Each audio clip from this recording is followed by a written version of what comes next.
Assalamu alaikum, everyone. Um, Thank you so much for taking the time to join our workshop today. First of all, we would like to thank the Umma Convention for having us for this workshop and thanking all of you for being interested in attending today. Inshallah, today we'll go over basic frameworks in the college applications process, both in terms of how we can prepare in our academic career, as well as some spiritual aspects to the college applications process as well, inshallah. So briefly summarizing what we'll cover today, inshallah, we'll start with an introduction and from all of us here, as well as all of you, so we can have a better sense of the community and space we're sharing today.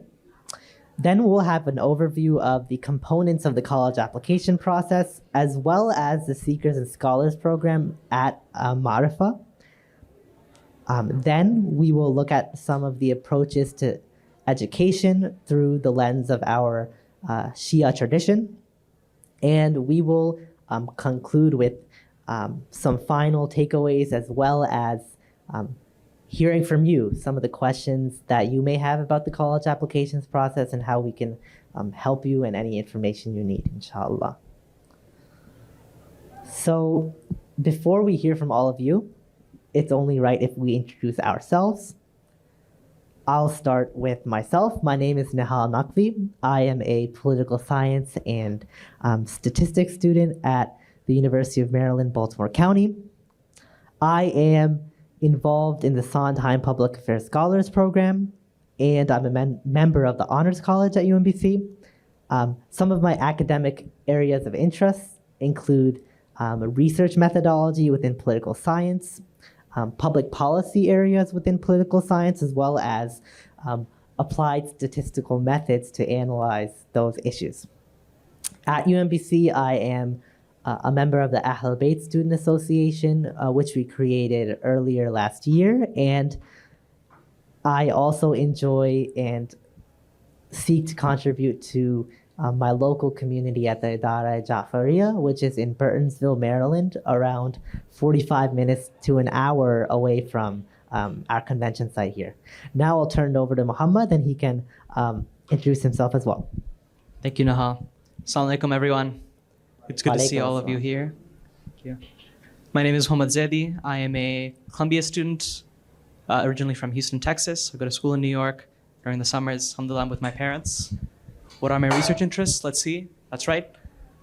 So generally, I major in sociology and look into what we'll see hopefully later on in the more philosophy portion or spiritual portion of this presentation as well. Sociologies of knowledge. Right? What counts as knowledge? What's valuable? How do we think of authority? Right? How do we think of an alim versus a scientist? Right? What are the nuances between? Because they're both sources of knowledge in different ways. So how do we think about that? As far as my involvement with the Shia community, I work, like Nahal, with Marifa on Seekers and Scholars, as well as we will do some work on the conference as well. So inshallah, we all hear about that. And at Columbia, I serve as the Ahl Bayt chair in the MSA. And I'm excited to be with all of you here today and hopefully get more into this. Thank you, Muhammad. Now it is time to hear from all of you. And if you could all, whoever is comfortable, if you could share your name, the general geographical location you come from, and what you would like to get out of our workshop today. And maybe as we're doing this, if we can have people move forward too. I know you hear this all the time, but bear with me, please. All right, lucky winner number one, please. Sorry. Is there a mic for the crowd? Thank you so much. Okay. My name is Reza Razavi. I actually live in Fairfax, Virginia, so like 10 minutes away. I am a rising senior. I guess I'm a senior now. And I'm here to, learn how the intricacies of the college application process and learn how to create and craft a compelling application. Assalamu alaikum. My name is Hanina Hirji. I'm from California, Los Angeles, based over there. I'll be a rising senior as well, looking to major in film production. Hopefully, inshallah, after this workshop, I'm hoping to hear some advice you guys have to learn more about the college application process. Assalamu alaikum. I'm Alia. I'm from Cleveland, Ohio. I'm a rising junior, and I'm hoping to learn more about the college apps. Inshallah. I'm Senna. I'm from Philadelphia, and I'm also a rising senior. And I'm just trying to go to this workshop today to figure out how to best create an application that is very persuasive and will get me into selective schools. I'm Mariam. I'm from here, and I'm a rising junior, and I'm here to learn more about college apps. My name is Batul. I'm a rising sophomore, and I want to learn more about college apps. My name is Layla. I'm actually in college, so if we need sisters representation with regards to like college education, I'm here, but also like I'm not the best at giving advice. I'm majoring in neuroscience. I'm about to be a third year. Salam, my name is Sahar. I'm a rising sophomore, and like everyone said, I'm here to learn more about college apps. Inshallah. You're all in the right place. Did you want to introduce yourself back there as well? Muhammad, that's good. Assalamu alaikum. My name is Mehdi Ali. I am a rising senior. I'm from Cleveland, Ohio, and I'm here to learn more about the components of the college applications and how to connect my Shia identity and Islam and how to incorporate those into my application. Inshallah, definitely. Albert, did you want to introduce yourself or you're okay? No, that's really. Okay, no worries at all. It's nice to meet all of you, and it's great to get a sense of who we have in the room so we can best, we can take the workshop from there accordingly. So first we'll go have an overview of some of the major components of the college application process. And I will be handling the majority of that before we shift over to talking about some of the Islamic perspectives on education. But I will have Muhammad also come in to supplement what I'm saying, inshallah, and integrate our perspectives together, inshallah. So first we can talk about the importance of college and college applications in general, right? So you might be going into the college application process thinking just about yourself, right? But your education has much more of an impact and a greater holistic, a greater holistic impact on not just yourself, your family, and the broader Shia community. So we can start at the individual level, right? So for high school students, this is the time where you can take agency and begin to map out how some of your academic interest in high school can translate into a further education and a career. In addition, you can, maybe you're not so focused on an academic area, right? Maybe you haven't figured out which area you're interested in, right? You can look at some of the skills and some of the passions that you've developed throughout high school and see how those can be integrated into further education and further learning and a career as well. Also, college is a great time to for personal growth and development, not only for academic development, but also development spiritually as a Muslim. This is probably, for a lot of students, the first time where they are independent and they have to enter new environments where maybe they may be the only Shia in the room, they may be the only Muslim in the room, right? How do we tackle those situations? And these new environments really create growth and inquiry, right? We start to ask questions about the new environment that we're in. We can also take this to the family level, right? So, alhamdulillah, our parents and our family try to instill Islamic values and just general humanitarian values, right, into our life. And this is the first time where we can take agency and try to apply those in the real world, right? Thinking independently, when maybe we don't have the supervision of our parents or even the elders that are in our home community. College also has broader implications for the Shia community, right? We are all representatives of our imam. We're representatives of Islam as a whole, right? So when we're stepping on these college campuses, our behavior and our example is very important to all people, right? Secondly, college is reinvestment in our community. And this is something that, inshallah, our new generation can try to advance, meaning that college is not just an individual goal that we can just check off the box, right? We have to see how we can use our education and how to give back to our community and really help it grow and flourish for a greater goal. So here are some of the components we'll be talking about in our time today.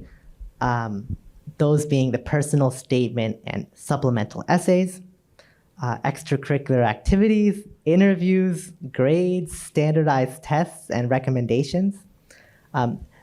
We have a short description of some of the main impacts that these components of the application have on your overall application. But inshallah, we'll go through these further, inshallah. So Muhammad, do you want to speak to the essays? Inshallah. Please. So when you're applying to college, there are functionally two main types of essays you'll encounter. So the first one, it will be the personal statement. So this will be on the, inshallah, as you guys, inshallah, apply for our program and go through the workshops, we can elaborate on some of these points, but there's different platforms you use to apply to college. And the main essay, each platform, so regardless of what school you're applying to, you will encounter the personal statement, right? What is that essay? That's the who are you essay. Why are you this way? Why are you interested in this? So we can see some examples. Story of self, right? What were challenges you've experienced in your life? Statements. So then there's different tips, right, in terms of writing these. So a very easy mistake to make and a very natural one. So this is expository writing, right? You're writing about yourself. You're not taught to do that since like elementary school for the most part. So it's a very new, strange thing to get used to. And it's very awkward at first writing about yourself too, which I think we'll all come to share that experience. So it's very easy to just slip into making statements, right? This is what I do, this is where I'm from, this is what I like, versus actually giving a narrative, right? The Quran is written in stories. It's not just a manual, here's what you do, here's what you don't do, etc. Right? We live on narratives. We are the narrative, right? We want not just the what, but the why. Why are we doing this? That's the human aspect of it. And so this can relate to, like those stories, any good story, there's some vulnerability to it, right? There's some truth in any good story. And that truth, it's universal truth, it can be a personal truth that goes into strength. And one of the most shared themes we all have together is religion and identity. So Shiism. There are not a bunch of, I mean, inshallah there will be, right? Necessarily among the applicant pool, Shias are a strategically small amount. What does that mean? And bear with me. So we'll see I'm oscillating between more strategic, like exoteric, dunya-y points. Then hopefully we can supplement them with like, what is the actual meaning of all of this, right? Why is this meaningful? But to think about it one way, right, using this frame of reference, Shiism is one very important thing that we can introduce in our applications because that's an important thing about ourselves. And that's what these personal statements are about. And the golden rule, and this will be true for in general for all the essays, is show, don't tell. So inshallah, I think that's something we'll have to cover more in the workshops, right? And that'll be with more practice too. Besides that, the main other type of essay will be supplemental. So example, why X school? So you usually see this, especially among bigger schools. Why Yale, why Harvard, why this? The real answer is, they sound cool. You haven't necessarily actually been there and gone to school there, right? But this is where you make a convincing case. Same thing for this. I guess this is a little different. What major are you applying to? Why do you have the interests you have? So each of these essays, why X school, what major are you applying to, who are you? They're not just asking that to know about you, right? As in, everything is for their purpose. What is their purpose? They're trying to look for good students to bring into their school that will do well and graduate, right? So that's what we anchor ourselves to. That's how we strategically write in some ways. So what major are you applying to? You elucidate, right? Why do you have the interests you have? What makes you a candidate, right, compared to others? And then finally, how will you explore the community around you? right? So it's not just about, so this can be a common misconception, right? It's not being in an academic pigeonhole, right? Universities want students, as most people do, who are interactive, who are doing things beyond just their tests and their exams and their essays. I think that covers it for that portion, so I'm going to hand it back to Nahal, so please. Definitely. I think the main point for this one is if someone erased your name from your essay and replaced it with someone else's name, then, and it's still, they can't tell, then that's a problem. Your essay should be unique to you and tell your story, which inshallah we can portray. The next component we'll talk about is interviews. Interviews are both meant to be a professional conversation, one where you can paint yourself as a future student and future leader in the college community that you are applying to, as well as a more closer-knit conversation where you can share your real passions and your personal vision for yourself. An important thing to do is to try to practice by conducting mock interviews before you go into the actual interview, because the interview is largely talking about yourself, right? So you need to be comfortable talking about yourself, which surprisingly that can be hard to do, right? Communicating our individual experiences and our unique abilities is pretty hard sometimes because we're not used to talking about ourselves that deeply. Some questions that can be asked are, tell me about yourself, which is very common. This is a time for you to generally market yourself, talk about your unique background, your culture, your passions, and your goals, and anything else that's important to you. And often, this question is given at the start of an interview to basically frame a conversation going forward. So you have the chance to really set an imprint on where the interview will go. Another question within interviews is, tell me about a time when, for example, tell me about a time when you faced a difficulty in a club or an organization or in school. How did you address it and what did you learn, right? So it's great to prepare and really resonate with a few of your experiences and stories that really resonate with you, and that you can talk naturally about, and situations where you've really learned. They're not really looking for exactly what happened, but they're mainly focusing on what you learned and how you grew from that experience. That's the really important part here. So the main part of your application really comes down to your grades in terms of sharing your academic portfolio as a student, right? Because before we are taking into account all of our involvements through other parts of our application, colleges are accepting you as a future student, right? So grades are probably the most considered part of the application. So this part of the application includes the courses that we take at the high school level, as well as the grades we received, right? So these can even be high school courses that we taken before entering high school as well. An important point to note is that some institutions do not consider your performance in your first year of high school because that is considered a time where students are adjusting to the high school setting, and they haven't really locked down either their general coursework or they're not as prepared as other grades, right? They're just coming in. So some schools don't look at ninth grade performance. That's on a school-to-school basis. And admissions officers rarely look at grades in context, right? So they receive a school profile that contains all of the classes that are able to be offered at your school, and they compare that to what you took and the grades you received. So if your school does not offer, say, a certain amount of AP classes or GT classes or IB classes or, the new terminology, that's okay. your application is judged in context of your school and what your school offers only. So don't feel afraid about that. Now we can talk about unweighted versus weighted GPA. Unweighted GPA is simply an account of how you did in each of your classes, but a weighted GPA actually assigns a weight and a number to the rigor of the classes you took. It's important that after you've submitted your application and you've inshallah been accepted to a college, that you still maintain your academic performance. This is usually done through a mid-year report if you've applied early, as well as a final transcript at the end of the application cycle once you're enrolling in the school. Essentially, they're making sure that you've continued your academic progress and you've essentially not checked out for the second half of the year. I have a question.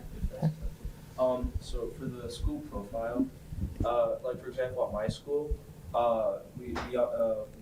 it offers APCSA, and I took it, right? And the class average was never over like a D or an F because the teacher is extremely strict. And so if someone got a B, like that was a victory. And everyone ended up getting a 5 on the AP exam.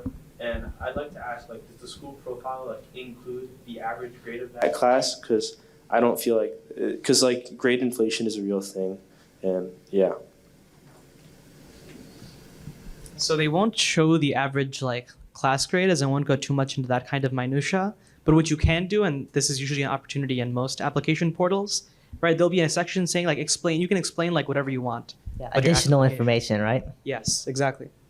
One thing I was going to add too, so of course your grades are important. Some of you might be seniors right now, some might be juniors. And maybe in some ways your grades have been set, right?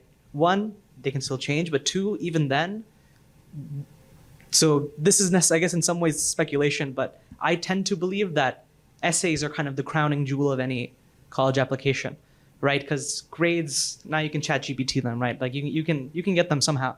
So how do you differentiate even between people with similar grades, right? You have to look at the essay, right? So writing is a very important skill that they'll look at. Definitely. We can move on to extracurricular activities. Typically, if you're applying on the common application, you can list up to 10 activities along with a description of what you did. It's important not to say what the activity is in too much detail, but rather expanding on what you did, what your contribution was specifically, right? So if you're working for an organization, you don't need to list the 500-word description of what that organization is, right? You need to talk specifically about what you did and how you contributed to that activity. It's important when completing these activities to choose quality over quantity, right? And colleges really look for initiative and impact in your out-of-school involvements, right? So if you have a few activities in which you really made a difference and were really involved, that is much better than including a few activities where maybe you just attended one meeting and called it a day, right? Could I add one quick thing? Definitely, too? Muhammad. So in high school, I only did 2 clubs. I would know the people, they would go do everything. And that's also like a strategy, right? But a higher yield strategy is actually putting your time investing into specific activities that you actually enjoy, that you're actually invested into, people that you actually enjoy. And then that will very easily translate in your writing, right? So that authenticity should be very visible. Definitely, and one of those authentic areas that we all share is our Shia faith and the activities that come with that. You could expand upon, particularly in your essays as well. How did your ziyarat trip inspire you or change you? Maybe you're involved in an organization like Who is Hussein, right?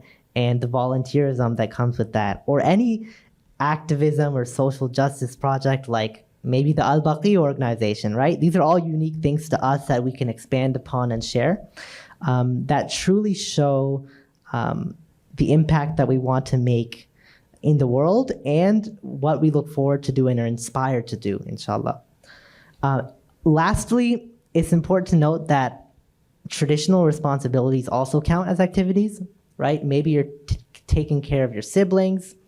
Maybe you have a lot of responsibilities at home or in the community that may not be reflected through a traditional extracurricular activity. That's fine. Any significant time commitment that you believe shares a positive or even constructive part about yourself, that's okay to include that, and that will also be taken into account. Maybe you didn't have time to do too many activities and be that involved, but you had a lot of commitments elsewhere at home. That's okay, but make sure to share that as well. How many older siblings do we have in the audience? All right, I'm the youngest sibling, so I actually don't know what he's talking about, but I'm sure you guys know. So we can talk about the SAT and the ACT. These are the two main tests, standardized tests that are offered for college admission. These tests are generally used for both entrance into college as well as the awarding of scholarships for students once they enter a university. So the two tests actually cover different areas. The SAT has a reading section, they have a writing and language section, and they have a math section. And the ACT is a bit different in that they have the English, math, the reading, but they also have a science reasoning section. So if science is not really your thing, then maybe the SAT is better for you. The SAT used to have an essay option, but now the ACT is kind of contrasted with that in only having the essay, right? And that's optional as well. In submitting your score, you really have to think. Each school has a different standard about what their typical score is, so you need to assess, for example, is your score within the range that students who are accepted there typically score on that exam? Typically, there's not really a hard and fast rule, but you can check the individual percentiles, maybe the 50th percentile, the median score, the 75th percentile, the 25th percentile, and you can judge accordingly. But for the most part, you can assess the strength of your application academically, and if you think your score overall adds to your application, then it would be good to include it. Schools have different policies about testing, and this has kind of been due to a shifting paradigm after the pandemic. There are policies such as test optional, where it's not necessary to submit a score for your application to be considered. And there are some schools, particularly the University of California system, in which they're test blind, which means that those schools do not consider test scores at all as part of your application. Also, within testing, when submitting your scores, there is a policy of score choice. So some schools, and I can think off of the top of my head, such as Carnegie Mellon University and Georgetown, require you to submit all of your tests, all of your SAT or ACT scores that you've ever attempted. However, most schools employ score choice, which means you are allowed to submit only the highest score that you received in any one administration. As a guide for test preparation resources, for the most part, you should really use official sources, because those questions within official sources generally match the scope of the exam, right? So those who are preparing the sources generally are creating material that is consistent with what you would see on the actual SAT and ACT. In terms of recommendation letters, these are actually pretty important because the letter can speak to any intangible qualities that maybe is not addressed by the rest of your application, but have been observed by trusted teachers or mentors at your school. The letter can detail your qualifications, your achievements, and some of the character traits that others have observed about you. And when requesting a letter, there are a few protocols that you should try to use. First being that you should reach out to recommenders early, right? So typically in the college application cycle, teachers get a lot of requests to write a letter of recommendation. So because they have a lot of students to manage, it's good to reach out early. Personally and off of experience, as you're graduating from 11th grade, typically that's a good time to talk to your teacher on the way out to write a letter of recommendation. And it's also important because some teachers don't write letters of recommendation. And although this doesn't happen often, sometimes if you're planning to get a letter from a specific faculty member and you wait too long, you might not have it because they're not offering to write a letter. So you can choose from a lot of people, right? So it can be a teacher, it can be a coach, it can be a club advisor or a mentor, a community member or a leader, but make sure to try to maximize what I call the dimensionality of the letter, right? So make sure that your teacher or whoever you're choosing knows you in multiple areas, right? So maybe you can choose a teacher that you've done really well in their class and you've built a good relationship, but maybe they mentor you in a club simultaneously, right? So they could speak to their direct experience with you, both in the classroom as well as outside the classroom. Some good things to do, right? You don't want to just email your teacher that, hey, I want a letter of recommendation. You want to provide a roadmap to them about the best way they can build your letter of recommendation. Try to think of some adjectives that portray who you are, and that can help remind them of specific situations in class where maybe you stood out from your peers. Also, make sure to list your extracurricular activities so they can mention them as well. The teachers and those within school may not know what you're doing, but they can tie that into their letter if you properly provide like a resume that lists your involvements outside of class as well. Lastly, you also want to follow up with your those who wrote your letter of recommendation, and you want to share your future plans and thank them for writing your letter. And one thing that is not listed on this slide is that schools generally have specific requirements about how many letters they want you to submit and who they want them from, right? So if you're applying to a STEM program, they want the letter from a science teacher, right? So there are specific requirements for each school that you would have to investigate on their admissions page. So today we talked about a few parts of the college application process. Yeah. I was going to add one quick thing about the recommendation letters definitely. as well. So I didn't realize this, but like you quickly will as you go through college. You basically need recommendation letters for the entirety of like your academic career from this point on. So as you're applying to different things, different programs, if you're planning to go to graduate school, that skill of asking recommendation letters will be very important.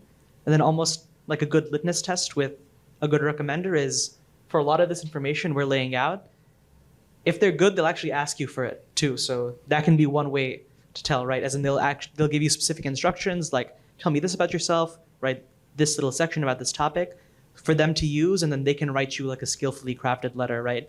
In a way that highlights what you want to show. So think of that as you're thinking of teachers and professors in college as well. Yeah, that was the main point I wanted to add. Thank you. That really helps as well.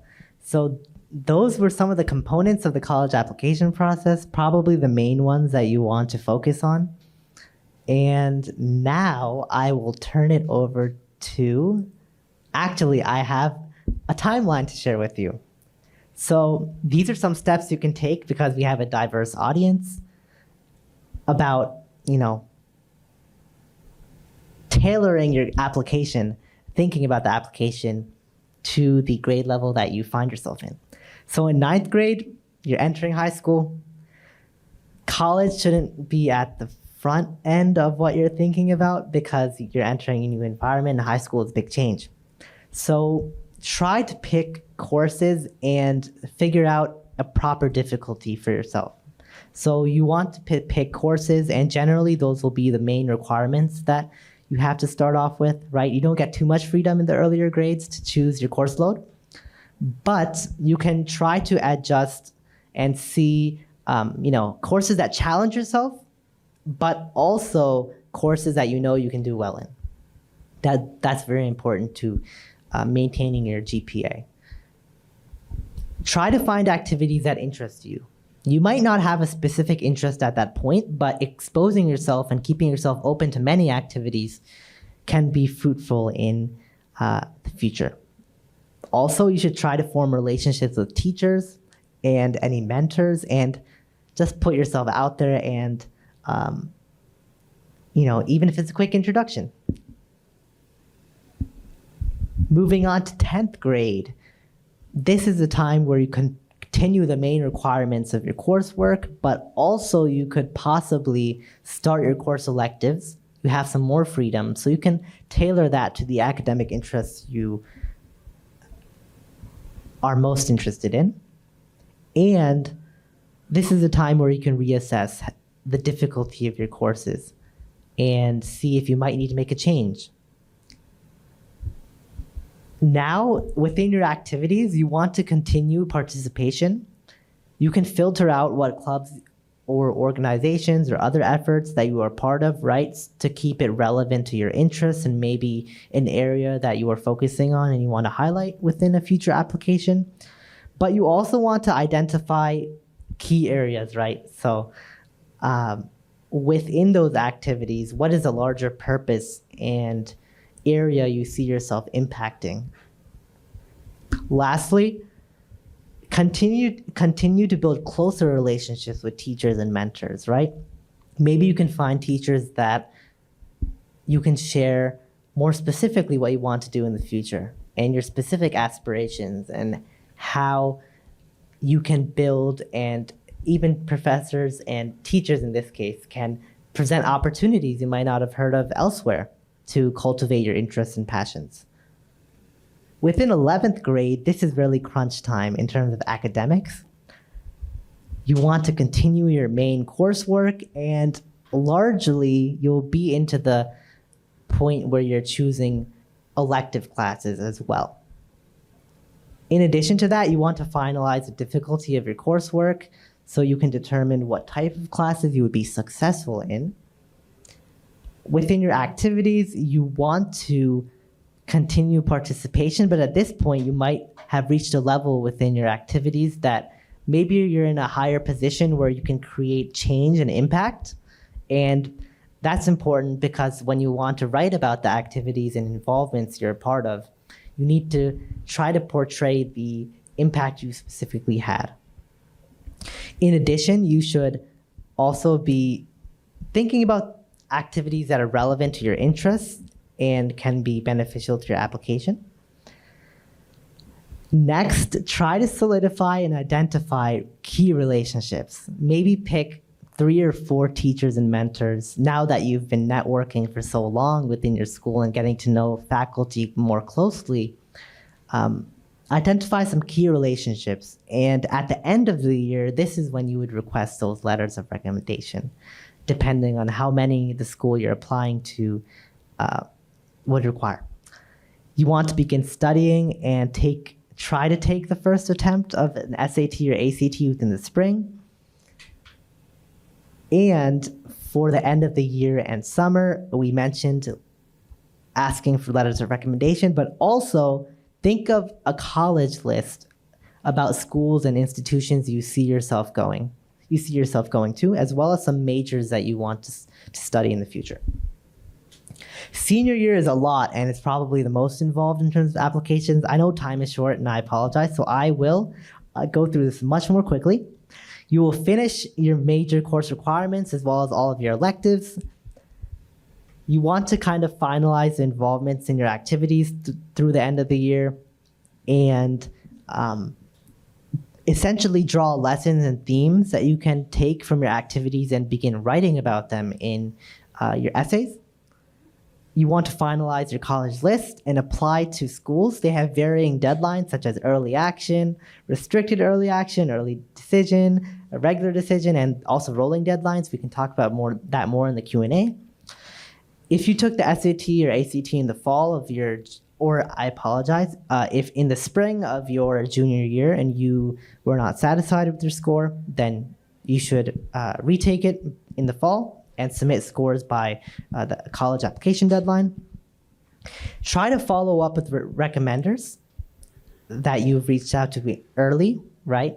And ask them again and confirm if they're submitting your letter.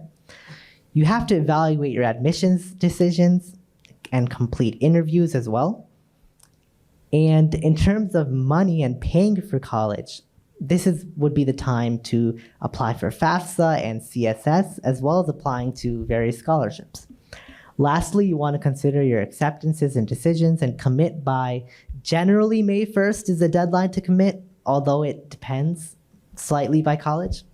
And you might receive a wait list, and that would be a point where you have to consider accepting or not accepting a spot on the wait list, as well as writing a letter of continued interest, where we can talk about that later. This is an overview of the timeline. If you want to take a picture, feel free to do so, but we tried to make this list exhaustive, and I think this should be a pretty good basis for your applications wherever you are in the process. All right, now I will turn it over to Muhammad, and he can talk about specifically the Seekers and Scholars Advising Program that we're a part of at Marifa. Yeah, it's smarter actually. So where do we come into this, right? We've kind of given you this college application program. You might remember it, you might not, probably not. It's a lot of information, right? So how do we make sure that this is a lasting impact, right? That we're not just here talking, this is something you remember 3 years later, maybe inshallah, and it's beneficial, but maybe we can do a little bit more than that. So we have two programs, generally. First one, individualized advising. So what we will do is we have a pool of very kind volunteers, Shia college students, who will then be paired with you, Shia high school seniors, but I think potentially also juniors at times too. Yes. And then what do they do? It's a one-on-one advising service, right? So you'll meet, you guys can decide the frequency in terms of within those partnerships, and then they'll help you with each aspect of that college application process, right? What's the philosophy behind this? Someone with experience has already done it. Who's the best person to do it with? Someone who's done it recently, right? So that's kind of the guiding ethos. And besides that, we're going to go further into depth too. We have workshops, right? So I've kind of been referencing them a bit since the start. So we have online workshops that we'll do throughout the application timeline. So when it's time to start applying to schools, you'll see a workshop for that. When it's time to start writing certain essays, you'll see a workshop for that on our Instagram page, which we'll show you at the end. In addition, we have kind of workshops like these, but different in the sense that I'll get to in a couple slides. So first, individualized advising. So we'll customize the match. We work, me and Ahal, the other team members aren't here, but we have two other wonderful team members. We'll look at, we'll ask you certain questions on the application. Those questions are in order for us to pair you with the best person, right? So people from your area, they've seen the same application portals, right? People who go to the school you want to go to, inshallah, if that's available. It is not an automized process. It's not AI taking one person and automatically matching them with another. It's truly humans looking at your individual profile and matching you with someone who's close to consistent with your goals and where you want to be, inshallah. Inshallah. So we're up there in the Excel spreadsheets, right? So alongside that, there's flexible services. So then they'll cover all of these things we've talked about, right? They can help you with essays. They can help you with resume building. Something I think we might have briefly touched on, interviews, financial aid navigation, right? That's an important thing for a lot of us. Scholarship research, all of these different things. You basically have someone to be with you through that whole process. And it is, at times, can be stressful, right? There's a lot of stuff going on. Because after all, you're still doing your senior year of high school. So you're finishing up stuff, you're wrapping up. And so it's a lot to ask to have all of this whole application process at the same time. So inshallah, this can be of use for that. So the workshops I was referencing, Introduction to College, this is, I guess, kind of an amalgamation of that too. Authenticity and narrative. right? How do you think about essays? How do we write essays? What are specific strategies? We didn't get as much into that kind of meat today, but inshallah, you'll see these pop up. Paying for college, right? Financial aid, scholarships, what should you apply to? How should you apply? Are there different approaches for essays, etc.?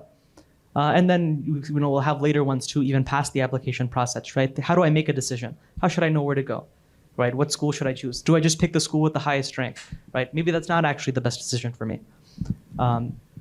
So really hoping, as in this is kind of the opportunity to bring in nuance to all of these things where you might talk to someone in a brief conversation in a hallway and they'll give you an advice. We want to do a little more than that, right? We want to have a sustained dialogue, right? As in what are your specific needs that we can inshallah help cater to. As well as communities can request local in-person workshops, so I can expand on this. So if there's a specific thing your community, or if I know there are parents in the audience as well, want to see in their community, we can work with them to present a workshop, curated, etc., that meets the specific needs, of whatever's going on at that time and place. So you can see a picture. This is one of our other team members, Rashid. Fortunately, he was not able to join us today, but he's also very much involved. We have a few testimonials from our different students. I'll try to read this out. This is Ahmed Aga. So these are both from the previous application cycle. The Seekers and Scholars program assisted me in every step of the schooling process, from finding programs that fit my interests, to polishing essays that reflected my identity, to eventually choosing the college that met all of my priorities. Whenever I felt stressed about my role in the process, my scholars supported me, let me know that despite the cloudiness each admissions round brings, there's still some clarity in me being a strong candidate. The only thing I wish was that I had more time with my amazing guides. Thank you for being my saving grace. So alhamdulillah, he had a very good experience. I also know him. And he worked with one of our Marifa team members as well. So for those of you who are in college, I should also touch on this. We'll have this available at the end, but we're always looking for scholars too, right? And it doesn't matter what school, right? Like all of these schools, and we'll get more into this in philosophy, are all important to be in, right? We shouldn't necessarily subscribe to this school is an Ivy League, this school is that, right? Everything is about circumstance and time, right? We shouldn't just buy into the reputations maybe others will tell us about. This was actually my seeker from the previous year, Elahi Khazi. Being part of Marifa Seekers and Scholars program this past year has been amazing. The workshops that were held were extremely helpful. The workshop covered many important topics such as scholarships and personal statements that aided my college application process. Mentor was also very, I guess I probably shouldn't say that part, that would sound weird. I highly recommend anyone who is applying to colleges this cycle to join the program, as they will absolutely love being mentored by such amazing people. So please, inshallah, this will be useful. And I've been skating through, I know, because I've kind of really wanted to get to this part, but maybe before we touch on this, if there are, maybe we can take around 2 questions, 2, 3, if there are any thus far. If not, that's also okay. You can wait till the end, please. So I heard about something called early decision too, and as well as for that, does the colleges that you do apply to, do they also see your like a mid-year report of your senior year grades? Because as far as I know, it's like around the same timeline as the regular decision. Yeah. Okay. As in, even if you're applying at different times, so you said there's EA, ED, ED2, etc., you're submitting the same things each time. Maybe like an extra essay here or there, but stuff like that, like the grade portfolio and stuff, that'll remain static throughout those submissions. Okay. I mean, unless you get more grades, but. Also, one more question, sorry. Please. What do you really put into the additional information section? Good question, right? So it's kind of an inherently, you see the box, you see I shouldn't wave around the mic. You see the additional information, it's very vague, right? So that is the area to basically fit in whatever you couldn't in any of the rest of your application, right? Maybe you didn't get to talk about one specific extracurricular activity, or one specific teacher, or one specific interest. Or like you were saying, right, maybe you encountered a specific roadblock that other people wouldn't have, and then that's what you put in. I don't know if they'll still have these, but there's also a opportunity for like a COVID-19 essay. So you could talk about circumstances. If your grades were lower then, they kind of give space to explain that. And those are very good to like capitalize on, right, as a writing space. There's also instances where you just shouldn't put anything, right? So this will depend circumstance on circumstance. That can even apply to interviews. Some schools, as in sometimes interviews aren't worth it, sometimes they are. This is where kind of the one-on-one approach is really helpful. as in it will very much vary by circumstance, by school, by the state you're from, etc. Any more questions?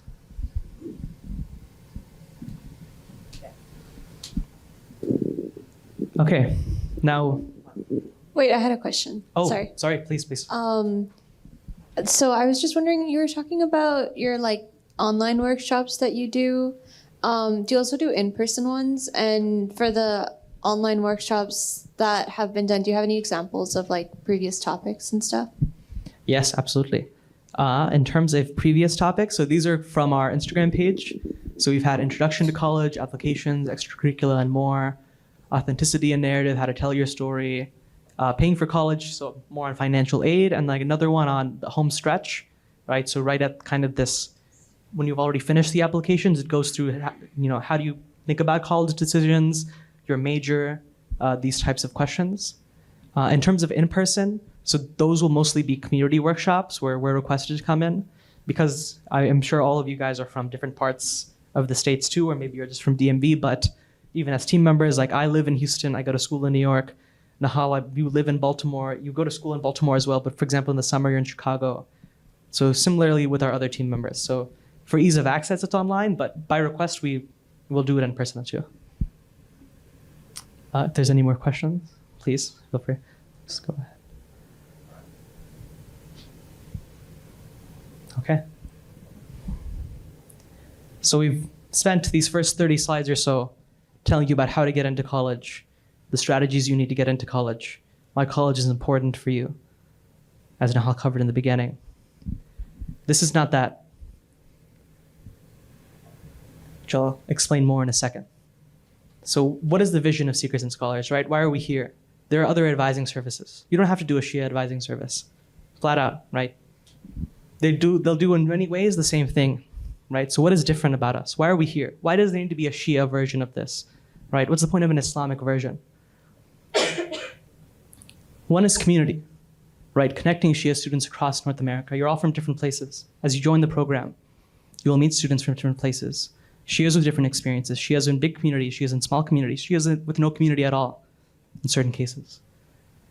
Those experiences are the ayats of our lives, right? They are the lessons. We learn through people. We learn through stories. The best stories are the best people. Prophet Yusuf has the best of stories because or the most beautiful of stories because he is one of the most beautiful of the prophets. So we have an ayat here, Bismillah ar-Rahman ar-Rahim, O mankind, and we have created you and made you peoples and tribes that you may know each other or know one another. Next, it's about dual learning, right? So we've kind of been gearing this conversation towards seekers, as many of you are here, but ideally this presents an opportunity for both those of us who help you through the college application process and those of you who, inshallah, can benefit from it.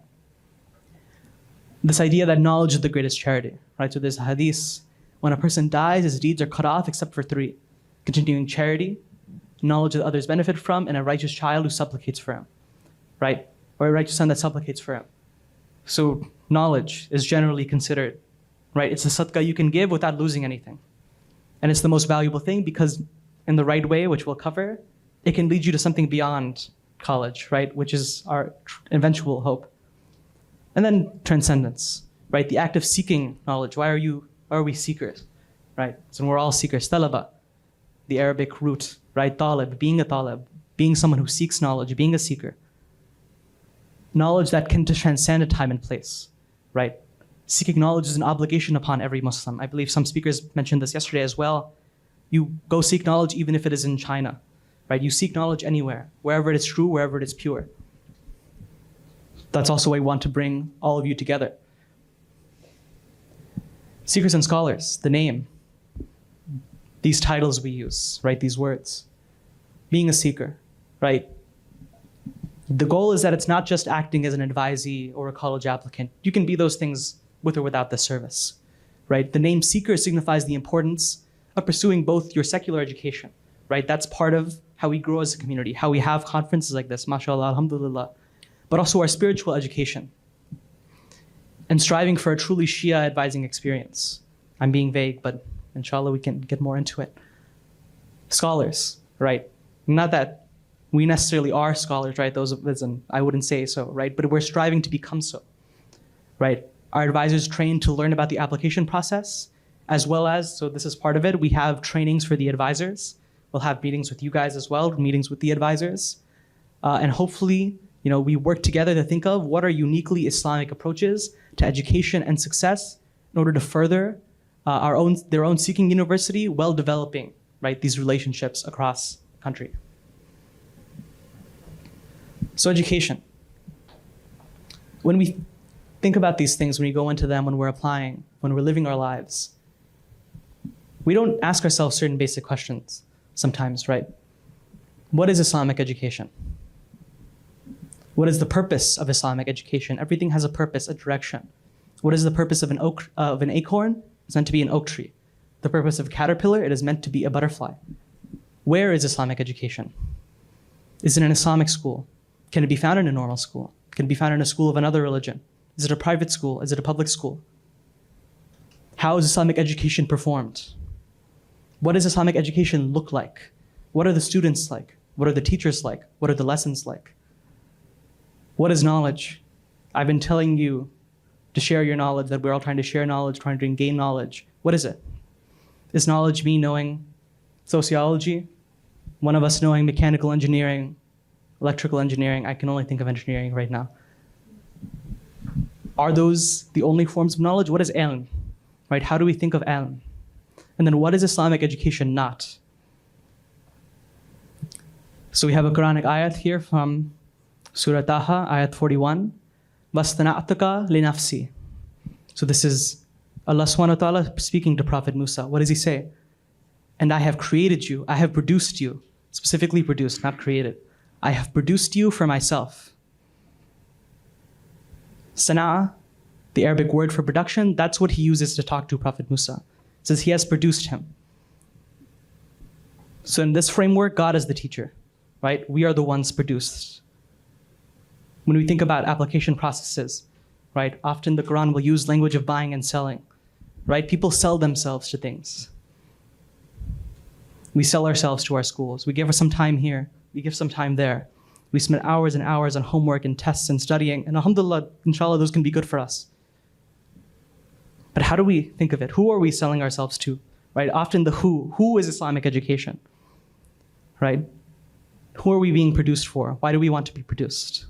How do we think of education? Linafsi, for himself, for him. We don't have enough time to cover all of these topics. These are some things we hope to strive to touch in the workshops through your advisors. But these are the important questions. This is thinking about education, where we should go, why are we here, from where have we came, and from where are we going? It is not just university, though that can be an important part of it. Success. Where is success? Who is success? Who are successful people? Why? Who do we look up to? Who do we consider successful in the community? Who is not successful in the community? What is Islamic success? What is success not? That's different from what is failure. How do we strive for success in a material world without forsaking the true world? Right? What are we working for? What do we want? Why do we want it? This is not a question. These are not questions any other advising service would ask you. This is not a framework any other advising service would have. And still, these are just questions. These are not the answers. So those are something we all need to think about, develop, strengthen. So we have a few different ayats here on the theme of success. Those who have believed, emigrated, and strived in the cause of Allah with their wealth and their lives are greater in rank in the sight of Allah. It is they who are successful. So those who believe, those who have faith. What is belief in Islam? Belief is not a leap of faith, right? Belief is knowledge. It comes through. That is how one gains belief. What did Imam Ali say? Someone asked him, why do you believe in God? He says, I'm paraphrasing. I wouldn't believe in a God I couldn't see, or something along these lines. What is that sight? That sight is gone through knowledge. So we can start thinking about how are these questions. Emigrated. A lot of us will move to college in some ways. And if not, we'll still be going to university, right? All of those can be forms of hijrah for us, right? And then striving. Striving with everything we have, our wealth, not just our literal money, right? There are different forms of wealth. We've talked about knowledge as sadaqah, right? What does it mean to have knowledge, to grow it, and then to pass it to others? And whoever obeys Allah and His Messenger and fears Allah and is conscious of Him, it is those who attain success. Surely those who believe and do good will have gardens under which rivers flow. That is the greatest success. So what is education? Education is trying to become a garden. What is the point of a garden? You have good soil. Why do you have good soils? You can have a good tree. Why do you have a good tree? Because you want good fruit. What is a fruit? A fruit is the production of the tree. So then that is Islamic education. That is what we unfortunately do not discuss enough, areas that haven't been developed. Why are we doing this? Beyond surviving materially, what are we trying to build? Is it a bigger convention center? Is it a bigger mosque? Is it a bigger this, bigger that? We have those. Inshallah, we can have more. But what are we lacking? And how can we grow? So that was a slightly heavier section, but inshallah it was useful. I don't know if I have any more concluding remarks. Nahal, if you would like to, please. So there are some slides further that we could talk about. Maybe we could get some questions, possibly if any have developed in your mind as we were talking, before we move on to the last portion. Do any of you guys have questions? No? Okay. Do you want to move on to the last part? So we have here some links for you all.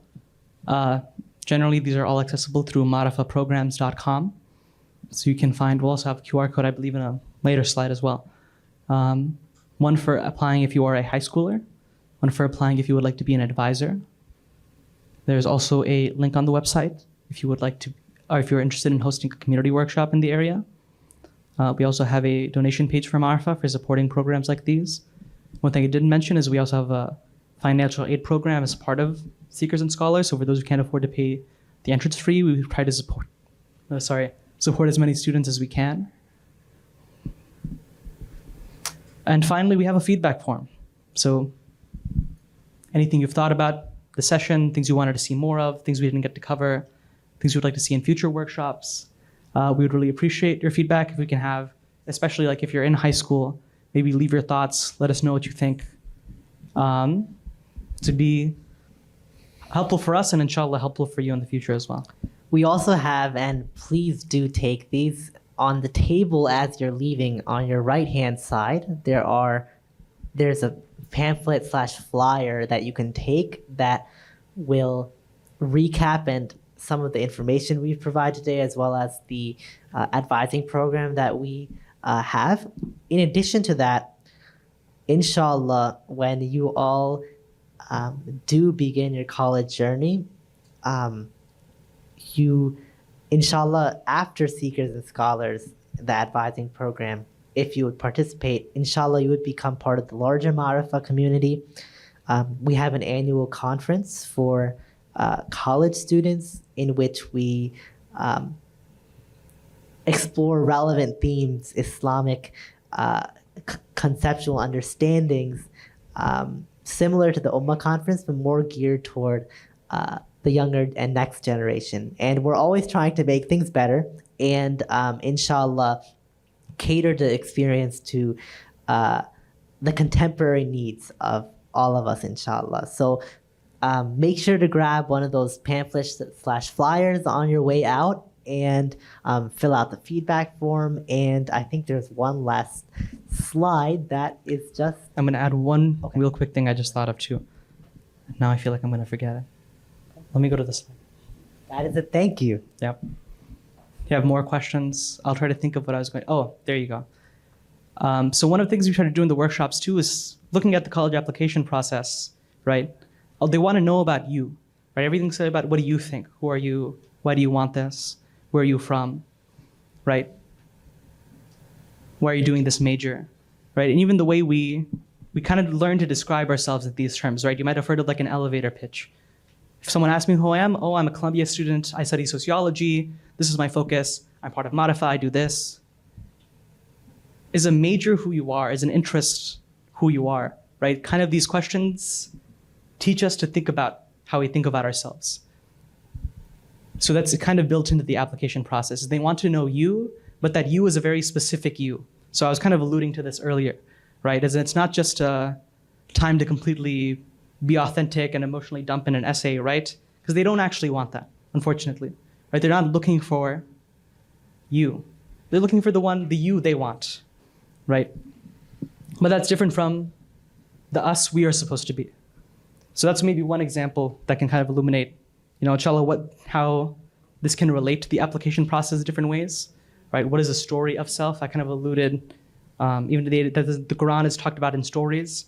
Those stories focus on individuals and what's happening in individuals, right? So what is the philosophy of a story? How do we think about a story or an essay? Now there's more to say, feel free, but if not, then if you have any questions, you can let us know. We'll be around for the rest of the conference today. Feel free to email us, seekers@ma'rifaprograms.com, and of course our website and the flyers in the back of the room with QR codes for everything. Jazakallah khair. Thank you all for coming. Please stick around if you have any questions, inshallah. Take care.